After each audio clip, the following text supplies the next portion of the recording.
Hello everyone and welcome. My name is Hannah Hapich. I'm a PhD student at UC Riverside, and today I'm going to be talking about our project on microplastics in trash cleaning and harmonization, or MaTCH. First, I'll give a brief overview of what MaTCH is, which is a harmonization algorithm available as an open source application for microplastics in trash data. It includes semantic techniques that harmonize all terminology used to describe trash and microplastic particles, that is assisted by the use of natural language processing machine learning, and also includes non-semantic harmonization techniques from established methodologies. These techniques are enhanced by use of robust error budgeting and the addition of new observational data to strengthen existing empirical relationships. I'll now briefly go into the motivation behind this project, detailing some issues we uncovered during our research and then how we propose to address these issues moving forward. First, there currently exists no standard method for reporting trash or microplastics data. Given that we tend to be very thorough in describing these particles, often including semantic descriptors for morphology, material, and color, this lack of agreed upon terminology poses a problem with respect to data syntheses across studies. The field of plastic pollution research includes various sectors such as academic, government, nonprofit, and industry, and often spans across many geographic regions, environmental media, and may adhere to varying government protocols. Given this, we believe harmonization of data as opposed to standardization is necessary moving forward. However, harmonization can be very labor-intensive when performed manually. Semi-automated approaches to data harmonization are still limited by the rate at which unknown terminology can be integrated into existing frameworks, and beyond harmonizing categorical data, other non-semantic discontinuities between datasets exist from a lack of standardization that also impede accurate comparisons. One such issue arises when attempting to compare microplastic occurrence data when different size ranges are studied. Though a commonly agreed upon definition for microplastics is plastic particles from 1 to 5,000 microns, most studies have a detection limit higher than 1 micron, making quantitative comparisons of studies with differing detection limits misleading. Another issue arises when attempting to compare occurrence data reported as a particle count versus a total particle mass.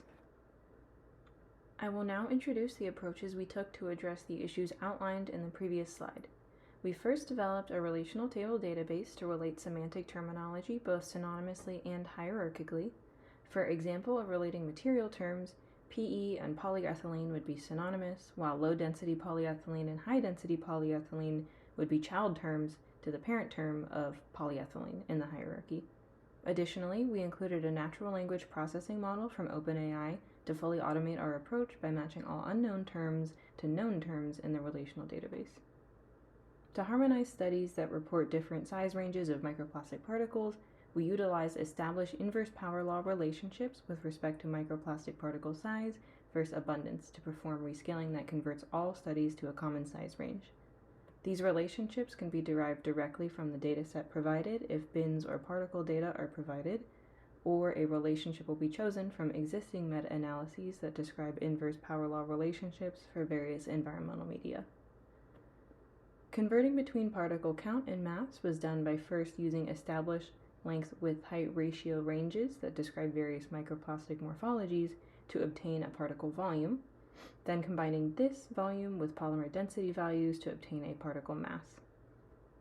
Trash masses are obtained from a dataset of measured particles from field studies. To enhance existing non-semantic methods and increase transparency, we've included comprehensive error budgeting and additional databases to strengthen these empirical relationships.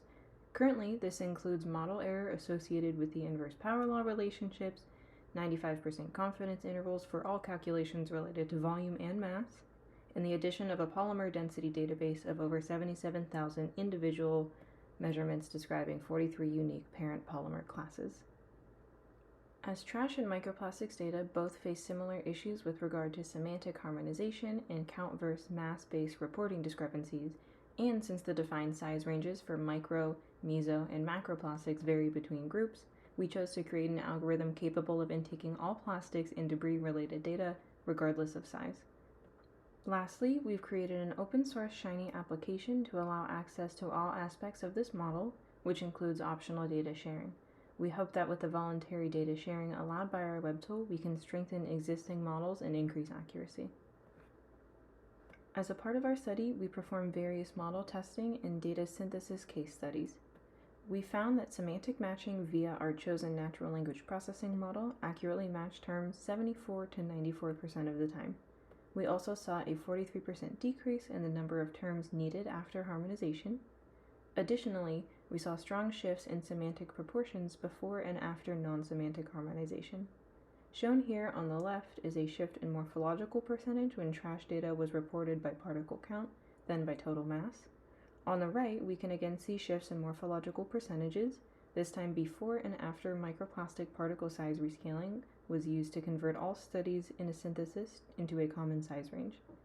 We believe our study highlights the need for a comprehensive approach to data harmonization in order to make clear and accurate comparisons between plastic pollution research groups. Next, I will go through a brief demo of the MaTCH tool, which can be found at openanalysis.org/match. First, I'll select the Data Template tab on the left. Since MaTCH is very versatile in the types of data it can intake, including trash and microplastics data reported as a concentration or as individual particle data, we've included this tab to help users structure their data and to see which operations can be performed given the information provided. You'll first select the reporting level, so as mentioned, either sample or particle data. Then from there, you can select which accompanying data characteristics you have, if applicable.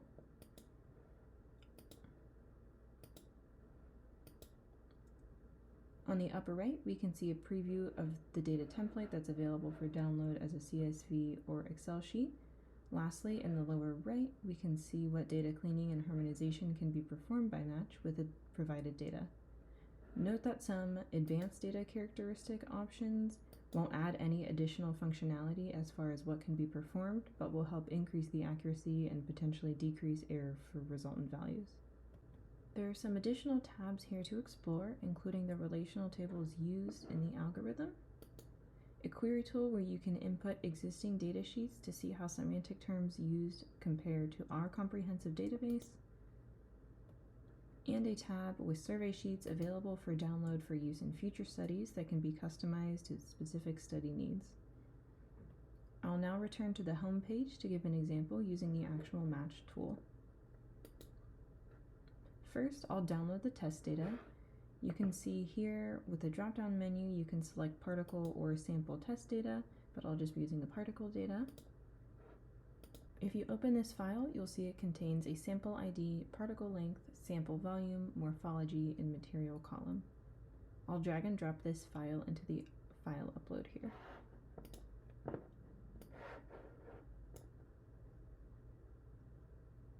Before we go into the results below, I'll quickly go over the advanced settings. Under rescaling settings, you'll see that you can change the known particle characteristic with which to perform the rescaling. We've defaulted to particle length as that's the most common. You can also change the particle size range you wish to correct to for all samples, defaulted as 1 to 5,000 microns. You can also see the calculations update in real time below when new values are entered.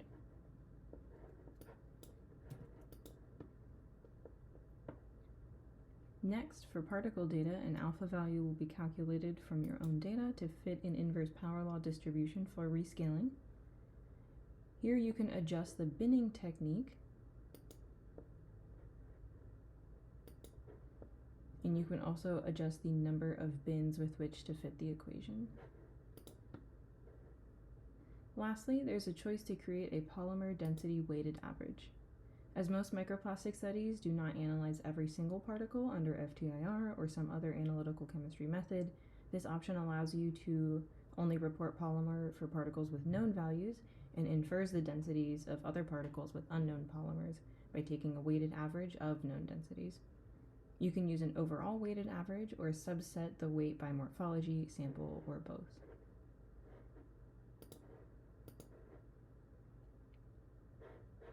Now looking at our results, you'll see a summary table by sample ID if it was provided, describing the sample concentration as particles per unit volume reported, the alpha values used to perform any size rescaling, the corrected concentration after rescaling, the average particle volume for that sample as cubic microns and the average particle mass in milligrams.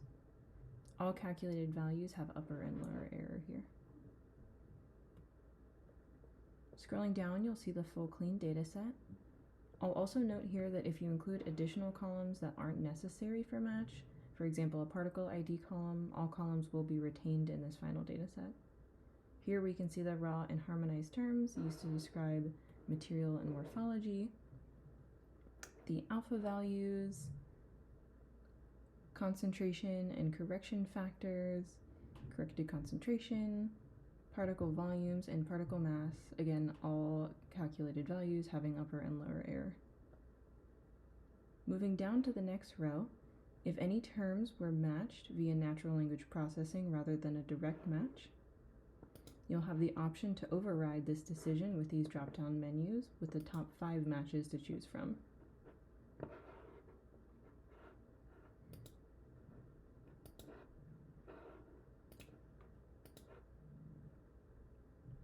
You can again see here that any changes in drop-down menu will change the table above.